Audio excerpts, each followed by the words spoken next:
John was very concerned about all of us really, and how we got on and our health and what we were doing and all that. Must be your sixth decade of work, Michael. Is it still fun? Welcome to the programme.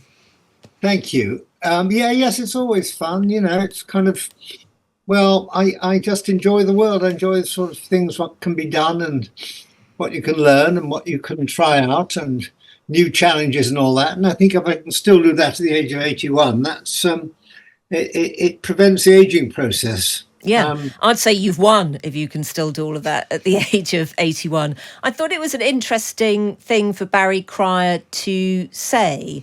And I know that your response to it in the diary is to just say that you think the reason why you have been able to succeed is that you kind of created two worlds, one being the world of Monty Python and the other being the world of travel. So you didn't really have to mix with the sharp elbows of the business all the time. No, I think that was it. That's why I remember Barry's remark very well. It's quite shrewd, because I wanted the work to always speak for itself. The idea of being a celebrity and getting into the competitive world where other people sort of used you or showed you off or whatever, I think that's where it gets a little bit dangerous. And I felt I was very lucky that I was able to do work which I had not I'd initiated, but I'd been there right at the beginning, and I had my own idea of what I wanted to do and how I could do it. So I didn't need to sort of get into the hurly-burly quite as much. Yeah, but the hurly-burly really welcomes you, doesn't it? Because one of the absolute joys of reading your diaries is that you brush up against the great and the good of our cultural world. I mean, it seems to be on an almost nightly basis. So you're very much embraced, aren't you, by the rest of show business? Yeah, I think people, again, they judge you by the work you've done. And clearly, I was lucky to get to become part of the Python team. And that's, that attracted a lot of attention from people who I think had pretty good taste and pretty good ideas and liked alternative things and all that. And then, I was later on ripping yarns. I suppose that was something which attracted a lot of people because it was different and it wasn't trying to be sort of, it was a new kind of sitcom.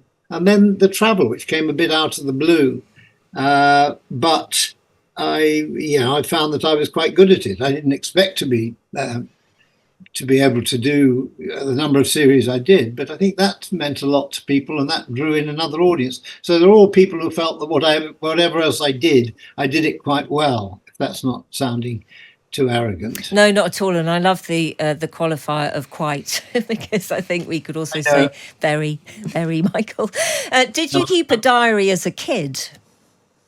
Yes, I did. I kept diaries at school, which were actually not unlike these diaries. There's quite a bit about rain and all that, and sort of games of football being sort of being brought to a halt because of the weather, or someone had been beastly or whatever, and usually someone had been sick somewhere. That was, I don't know why. And there's something I really, in the diaries, I talk about going to a local school of which I was a patron, and hearing what people sort of talked about, the questions they asked me. Have you ever? And one little girl said, "Have you ever seen anyone be sick and eat it?" Well, have you? Have you? Right. Yeah. No, I haven't actually. But I don't go to the right restaurants. Okay. I'm not the only person to have noticed some of the details in the book about John Cleese in particular, and the rather delicious detail of you being relieved that once when you and Helen go to dinner at his house, it's John Cleese's wife who comes to answer the door instead of the maid, which had been his practice for a while, and I believe you thought to be rather pompous. It is delicious details like that really, make you want to power on through as the reader. But how much of that do you ever have to run past your friends or worry about putting in? Well, I had to take some decision when I did the first Diaries, which was, you know, I actually talk about publishing the first lot of diaries in this set of diaries. So it was back in 2004, whenever I published the first lot. And I took a decision, which was not to run the diaries past people I was talking about, because that seemed to blunt the whole point of it. If I let people have a look and see things, was I therefore admitting some guilt that I'd written this? Was I sort of trying to be sort of careful and avoid legal action? I mean, we avoided legal action by making sure that the lawyer read all the text, and if there was anything truly that I could be taken to court about, he would flag that up.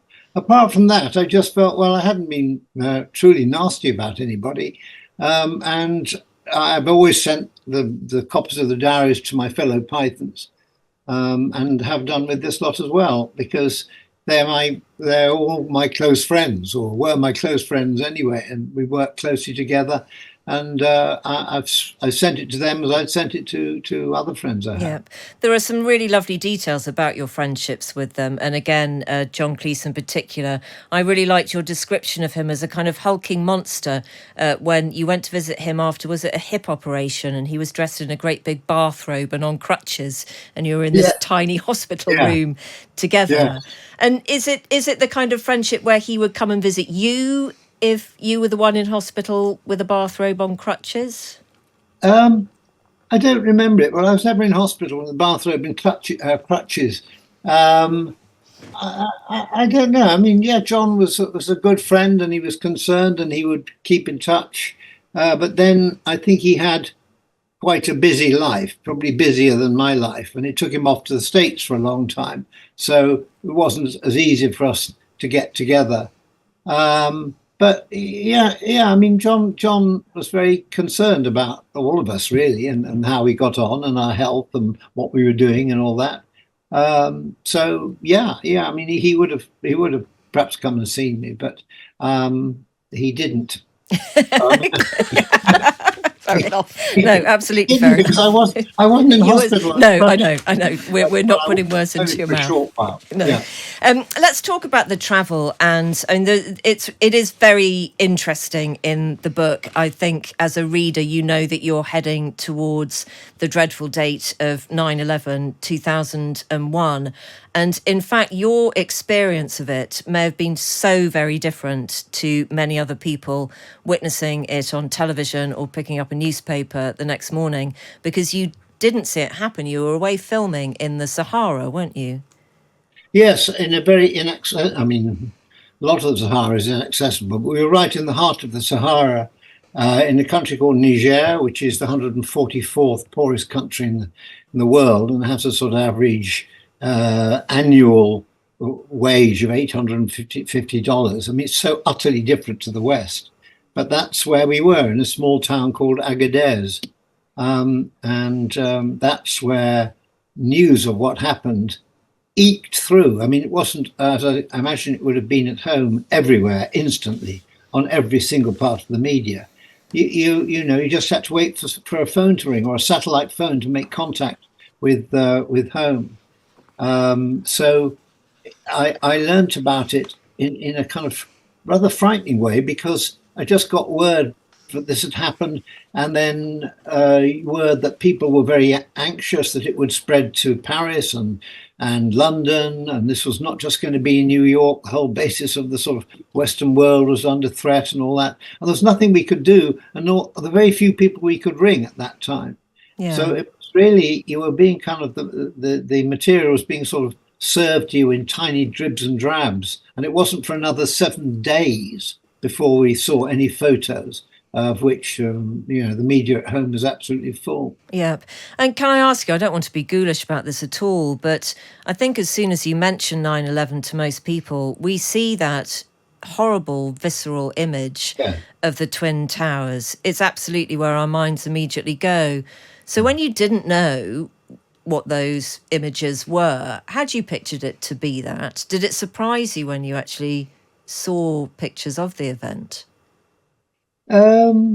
Yes, I suppose certain aspects did. I mean, I heard what had happened, that planes had crashed into the towers had fallen, but nothing quite prepares you for the pictures themselves. and it's almost like it was like a diagram. That very clear morning, and the planes coming in, and it was like sort of it didn't seem real. It all seemed too clear, too concise. And I suppose that was what I was very surprised about later. I I think I thought it would be much more complicated and over a longer period and all that. And the knowing how quickly the towers fell was just something that I hadn't realised when I was away. I think you write some incredibly prescient things in the weeks and months afterwards, what my kids would call solid, Michael, solid stuff. There's one entry on Sunday, October the 7th, 2001, where you write, "The hawks have won. Every life destroyed in collateral damage will be another martyr, a chip off the smooth surface of America's moral superiority, and offering propaganda on a plate with the spectacle of the world's richest country bombing the world's poorest." That's talking about the Allied attack on Afghanistan that had begun. Yeah. When you're actually writing this as a diary, is that exactly what you wrote on that night, or do you then go back and, I don't want to say edit it because that sounds a bit pejorative, but is this absolutely your thought on that night? Oh yeah, that's absolutely my thought on that night. I never go back and change anything in the diary at all. I think that's the value of the diary, is what I felt on that particular day. If I started to compromise that value by saying, well, change a bit here, I'll get a bit more angry there, the diaries would be completely invalid and would be far less satisfying. So that is what I felt on that particular day. And the intensity of one's feelings depends on, certain days it's one thing, certain days it's another. The diaries are always kind of contradicting themselves. One day I'm saying no more traveling. I love Britain. I love the countryside. I think it's a beautiful place. I'm never going to do any more travels. And the next day I'm booking a journey to 6-part series in Brazil. So, I mean, it's completely, that's the wonderful thing about diaries. Yeah. They hit and miss. What else do you learn about yourself from the diaries? Because you're in this unique position of you feel something, you see something, you do something, you write it down, but then you publish them as well. So at some stage, you've got to reread it all. You won't be reading it in the same way that we're reading it. So what do you learn about yourself in that? Well, I learned that I moan more than I ever thought I did. I was grumbling about something or other. And very often it's my own inability to produce the work I want to produce. And I suppose you kind of look back on the work I've done and been reasonably successful in most areas. And yet I was reminded from the diaries the amount of self-doubt, how things would work out, what people would think of what I was doing. And that, life isn't just sort of, settling down to do what you can do and doing it and then being judged on it. It's full of contradictions. It's full of sort of doubts and sort of, assertions which turn out to be completely right or wrong. I think it's just that I felt, well, this is not a smooth progress in life. Life is really quite complicated. And there are moments when you take completely wrong decisions, and other moments when you choose the right person to go with and something works out. But the as I say, the kind of hit and miss of it is something which I felt very strongly reading them. Steve is one of our listeners listening to us from Vancouver this afternoon, and he would like to know where you go on holiday. Well, that's a bit personal. Steve, why should you want to know this? No, Michael, we're talking about volume 4 of your diaries. We've got personal. We have got personal. We've got personal. Yes, because actually that's quite a good question, because when we initially editing the first volume of Diaries, I had a very good editor called Ian Trewin, who'd edited Alan Clark's diaries and all that. And he looked at all the stuff I'd done. He said, well, the first thing that could go to slim it down is all your holidays. Don't worry about holidays. So the fact I don't mention holidays much in the diary is really because there was so much else going on. I go, at the moment, we the family all go to Mallorca once a year. We all get together. I've been with my wife on city breaks in places like New York and Paris and Antwerp.